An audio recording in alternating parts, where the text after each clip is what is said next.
Hi friend, welcome to Tapati kitchen. আজকের পর্বে তোমাদের সাথে আরও একটি নতুন রেসিপি শেয়ার করব। কদিন ধরে খুবই গরম পড়ছে, গরমে সকলেরই শরীর খারাপ করছে।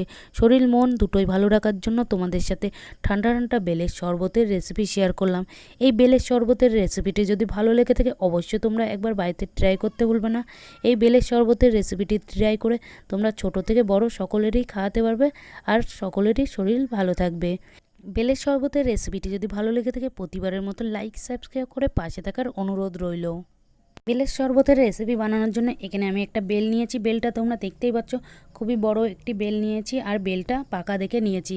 কালার দেখলেই তোমরা বুঝতে পারছো বেলটা কতটা পরিমাণে পাকা দেখে আমি বেল নিয়েছি। বেলের শরবত খেতে গেলে বেলটা একটু পাকা দেখে নিলেই খেতে ভালো লাগবে। এবার আমি বেলটা ফাটিয়ে নেব। বেলটা ফাটানোর জন্য এখানে একটি বেলনি দিয়ে বেলটা আমি ফাটিয়ে নেব। তোমরা দেখতে পাচ্ছ বেলটা আমি ফাটিয়ে নিয়েছি। এবার বেলটা আমি দুখণ্ড করে নেব। বেলটা আমি দুখণ্ড করে নেওয়ার পরে তোমরা দেখতে পাচ্ছ বেলের ভিতরে দানাগুলো সাজানো রয়েছে। আর বেলের ভিতরে এই আটার কারণে তোমরা অনেকেই আছো বেলের শরবত করতে চাও না। এবার আমি বেল থেকে বেলের শাঁসটা বের করে নেব একটি চামচ দিয়ে। এইভাবে বেলের থেকে বেলের শাঁসটা বের করে নিলে কোনো আটা হাতে লাগবে না। তোমরা অনেকে আটার ভয়তে বেলের শরবত করতে চাও না বা বেল তুলতে চাও না বেলের ভিতরের শাঁসটা। এইভাবে চামচ দিয়ে বেলের ভিতর থেকে শাঁসটা তুলে নিলে কোনো আটা হাতে লাগবে না।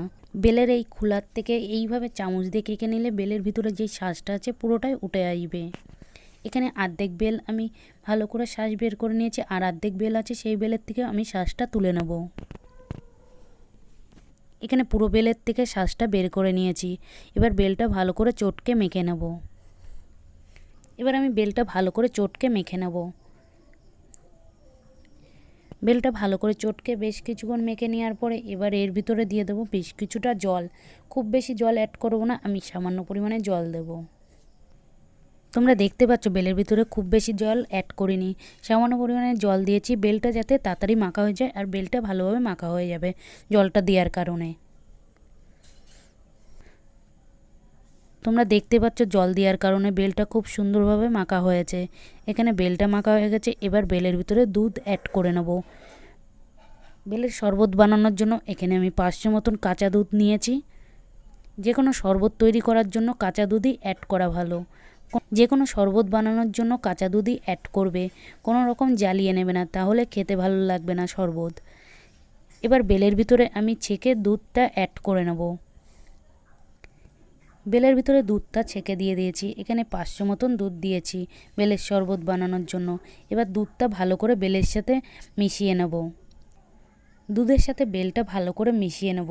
ভালো করে মিশিয়ে নেওয়ার পরে বেলের ভিতরে যেই দানাগুলো রয়েছে আর বেলের ভিতরে যে আঁশগুলো থাকে সেই আঁশগুলো আমি হাত দিয়ে ছেঁকে বের করে নেব। দানাগুলো আর এই আঁশগুলো থাকলে বেলের শরবত খেতে ভালো লাগবে না। দুধের সাথে বেলটা ভালো করে মিশিয়ে নেওয়ার পরে তোমরা দেখতে পাচ্ছ বেলের ভিতরের থেকে কতটা পরিমাণে বেলের দানাগুলো বেরিয়ে আসছে আর বেলের থেকে আঁশটা বেরিয়ে আসছে। বেলের শরবতের ভিতরে এই দানা আর আঁশটা থাকলে বেলের শরবত খেতে ভালো লাগবে না।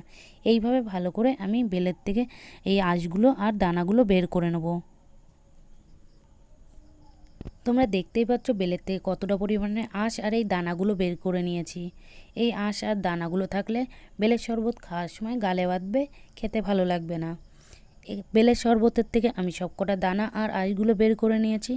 আর তোমরা দেখতেই পাচ্ছ বেলের শরবতের ভিতরে আর কোনো রকম আঁশ বা দানা নেই।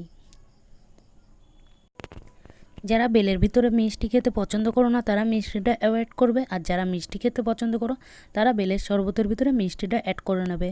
এখানে আমি মিষ্টি খেতে পছন্দ করি, সেই কারণে আমি বেলের শরবতের ভিতরে মিষ্টি দিয়ে দেবো। এখানে বেলের শরবত বানানোর জন্য আমি 100 মতন চিনি ব্যবহার করছি। বেলের শরবতের ভিতরে 100 মতন চিনি দিয়েছি আর দিয়ে দেবো হাফ চামচ মতন বিট নুন। তোমরা চাইলে নর্মাল নুনও ব্যবহার করতে পারো, এখানে আমি বিট নুন ব্যবহার করেছি। এবার বেলের শরবতের ভিতরে নুন আর চিনিটা ভালো করে মিশিয়ে নেব। নুন আর চিনিটা ভালো করে বেলের শরবতের সাথে মিশিয়ে নিয়েছি। এবার বেলের শরবতটা ঠান্ডা করে নেওয়ার জন্য বেলের শরবতের ভিতরে বেশ কিছুটা আইস দিয়ে দেব। বেশ কিছুটা আইস দিয়েছি বেলের শরবতের ভিতরে। এবার বেলের শরবতের ভিতরে আইসগুলো গলিয়ে নেব। বেলের শরবতের ভিতরে আইসগুলো গলিয়ে নিয়েছি। তোমরা দেখতে পাচ্ছ আইসগুলো গলে গেছে। বেলের শরবতের রেসিপি তৈরি হয়ে গেছে। এই গরমে ঠান্ডা ঠান্ডা বেলের শরবতের রেসিপি তৈরি করে বাড়ির সকলকে খাইয়ে শরীর সুস্থ রাখতে পারবে। একবার হলো বাড়িতে এইভাবে বেলের শরবতের রেসিপিটি তৈরি করে নিতে পারবে। বেলের শরবতের রেসিপিগুলো ডেকোরেশন করে নেওয়ার জন্য আমি এখানে 3টে গ্লাস নিয়েছি, কাচের গ্লাস। কাচের গ্লাসের মধ্যে বেলের শরবতটা ঢেলে নেব। তোমরা দেখতে পাচ্ছ বেলের শরবতটা খুব বেশি গাঢ় করিনি বা খুব বেশি পাতলা করিনি। বেলের শরবত খুব বেশি গাঢ় বা পাতলা খেতে ভালো লাগবে না। এখানে 3টে গ্লাসে আমি বেলের শরবত সার্ভ করে নিয়েছি। এবার আমি বেলের শরবতের উপরে একটা করে আইস দিয়ে দেবো, যাতে বেলের শরবতটা তুমি যতক্ষণ খাবে ততক্ষণ ঠান্ডা থাকবে। এবার বেলের শরবতগুলো আমি একটি প্লেটের উপরে তুলে নেব। এই গরমে শরীর ভালো রাখার জন্য তোমাদের সাথে বেলের শরবতের রেসিপিটি শেয়ার করলাম। তোমরা যদি এই গরমে অন্য কোনো শরবতের রেসিপি পেতে চাও অবশ্যই কমেন্টে জানাবে। তোমাদের চেষ্টা করব তোমাদের মনের মতন রেসিপি শেয়ার করার জন্য। বেলের শরবতের রেসিপি যদি ভালো লেগে থাকে অবশ্যই লাইক কমেন্ট তোমাদের বন্ধুদের কাছে শেয়ার করতে ভুলবে না। আর আমার চ্যানেলে যদি নতুন হয়ে থাকে তাহলে একটা সাবস্ক্রাইব করে দেবে।